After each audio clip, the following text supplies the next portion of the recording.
Brent Key is cooking.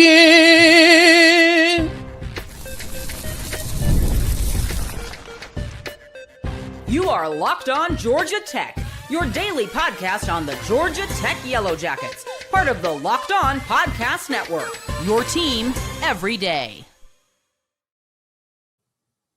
Welcome into the Locked On Georgia Tech show. I am your host, Jarvis Davis, and I want to start off by saying thank you for making this show your first listen of the day. We really appreciate you. And also, if you have not done so already, here's how you help grow the show. Here's how you help expand and spread the good news, guys. If you like what you're listening to or you're watching, make sure you leave us a 5-star review and subscribe to this YouTube channel. That is how people find out about this show. That is how you get this good teaching spread all around the city of Atlanta. We appreciate you right now. But coming up on today's show, we got a nice bonus episode for you right now. So I don't know if you heard, but Justice Haynes is a Yellow Jacket. And I'm going to talk about a little bit later on about how Jimmy Smith totally understands how to work a multiple back system. He's done it before, guys. But first, I want to talk about how this is a huge get for Brent Key, because I talked about the trepidation that I had when he brought in George Godsey as an offensive coordinator for this team. He hasn't coached in college in quite some time, well over a decade. So I think that when you bring a guy like Justice Haynes into the fold, that's going to be a smooth transition for George Godsey, because when you have a multiple back system and you have a guy who is explosive as Justice is, you're putting yourself in position to be able to have success, and you're going to be able to build off of what you're trying to establish. And Godsey was very clear when he interviewed with the flagship Georgia Tech radio station here locally. He said he wants running the football to be the base of this offense, the foundation of this offense. And I think that I'm real big on guys telling me the truth, and the actions becoming behind what your words are. And this signing lets you know that they're going to run the football.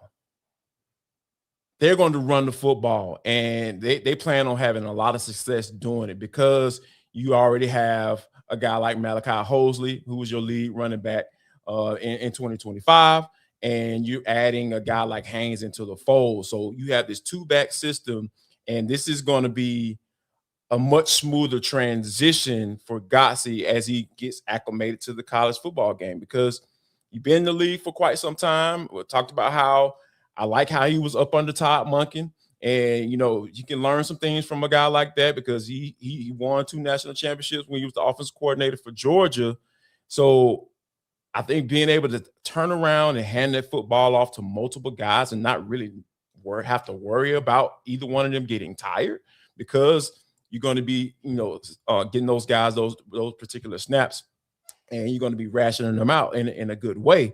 So I think that the big thing for me is understanding, and for you all as well, you have to understand that running the football and having success doing it does wonders for a play caller. And I think that this signing is going to help George Godsey really have a smooth transition into getting himself acclimated to the college football game, and really helping them understand what it is they're trying to accomplish on a weekly basis. Another reason why I feel like this is a huge get is the fact that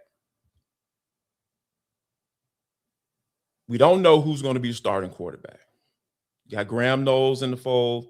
You got Cole Bergeron, who's a true freshman, who I don't think is necessarily going to compete for that job. But if they want to throw him in that pot, sure, why not?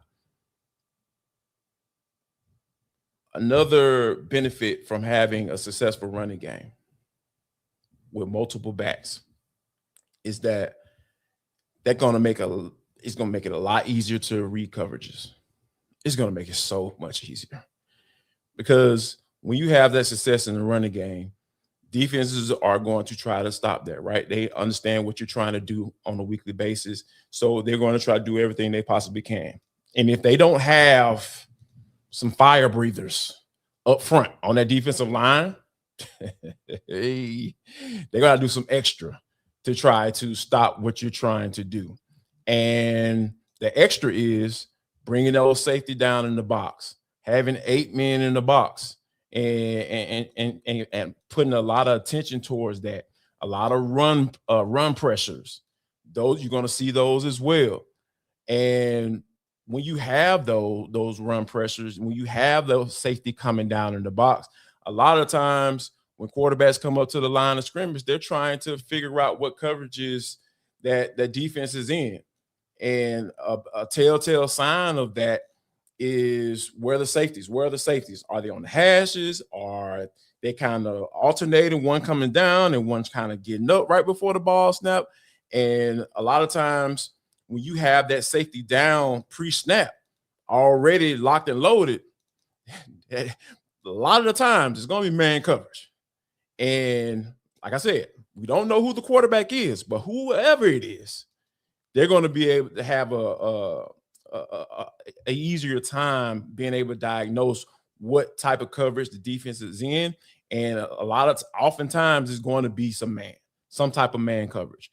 And with a single high safety, or they're going to say they're just going to lock up because they can't afford to let Tech get off in the running game. So I think that when you have the George Godsey coming in as the offensive coordinator, getting acclimated to the college game, this is going to help be a smoother transition for him, from a play calling standpoint, because you have so many guys, so many weapons in your backfield, you just turn around and hand the ball off to.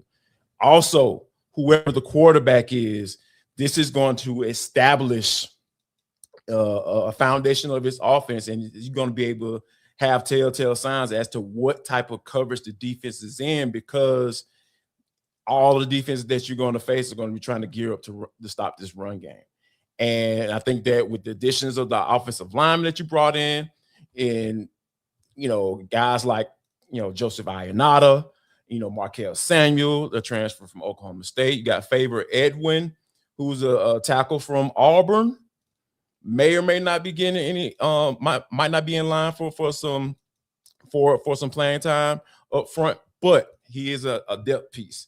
So I think that with the additions of the offensive line and additions of Justice Haynes, I think this is absolutely huge. Brent Key is absolutely cooking in the portal right now. And I think that he has a lot of momentum going for himself.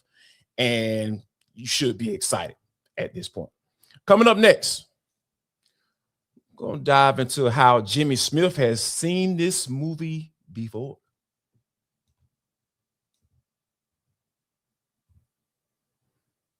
But first, got to let you know that this episode of the Locked On Georgia Tech bonus edition is brought to you by FanDuel. The wild card round is here, folks, and FanDuel is officially in playoff mode. Every game day during the NFL playoffs, FanDuel is giving customers even more ways to get in on the action. Because right now, every NFL playoff game day, FanDuel users get a profit boost pack waiting for them inside the app. And I'm talking about each game day, you'll see a pack loaded with multiple profit boosts you can apply to the bets you like the most. Open your profit boost pack first thing on game day and see what boosts you want to apply. If you want to bet on this round of the NFL playoffs, make sure you go to FanDuel, because the boosts give you more juice on the bets you already like instead of forcing you to bet something new. I'm telling you, it's catering to you. You know what I'm saying? Cater to you. Just like Beyonce, all that good stuff. So every play feels bigger and boosts your and the boosts make your bets feel that way too. So visit FanDuel, an official sportsbook partner of the NFL, and grab your profit boost pack every NFL playoff game day.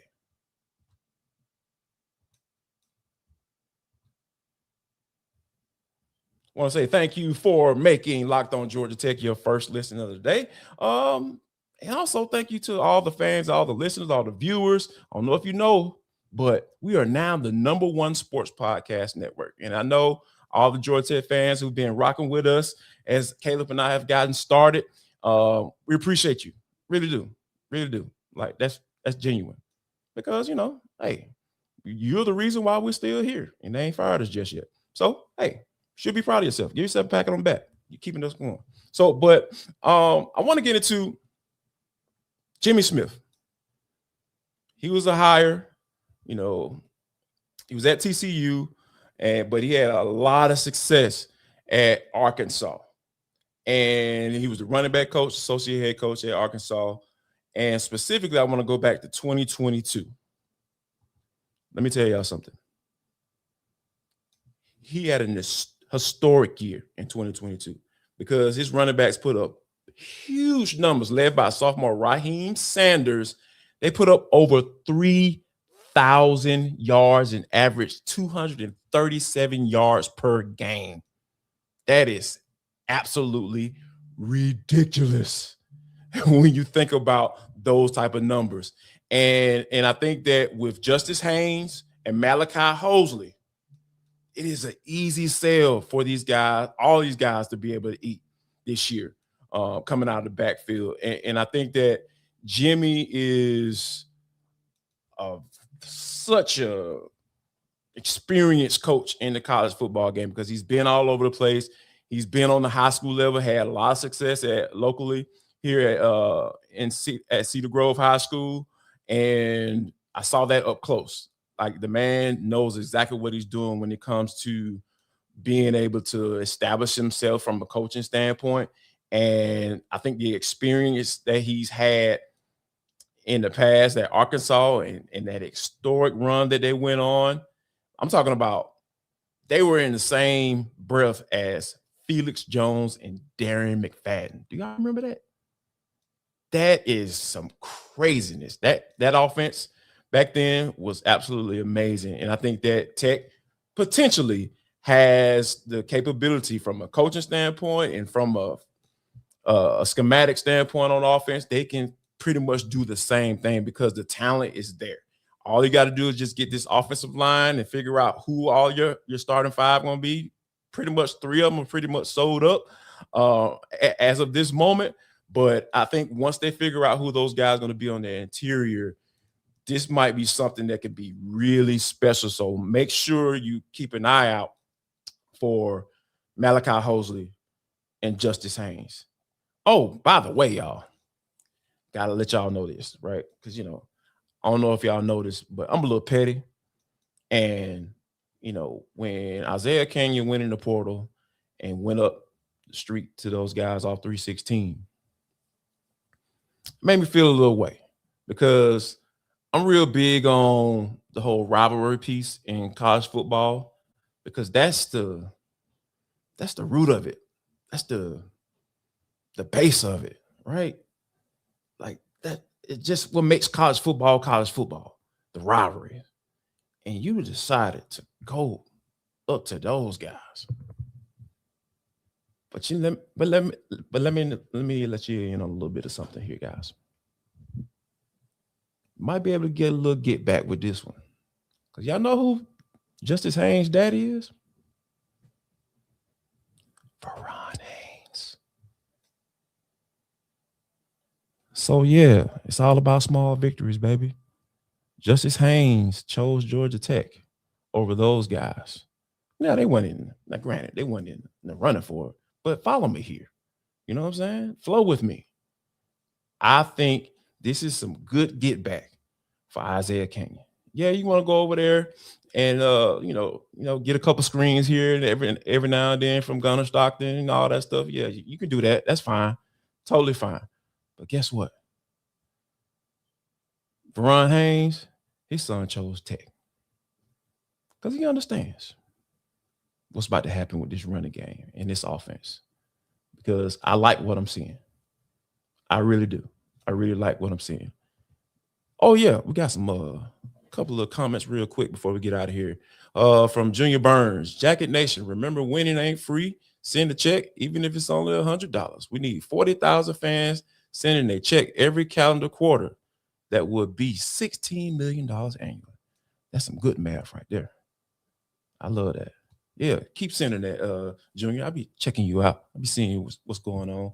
And, this one is from George Godsey. Let's get some receivers and that linebacker from Southern Miss. Yes, Chris Jones, sign me up. That man is a downhill football player. I love it. I love it. So, yeah, you guys appreciate all the comments.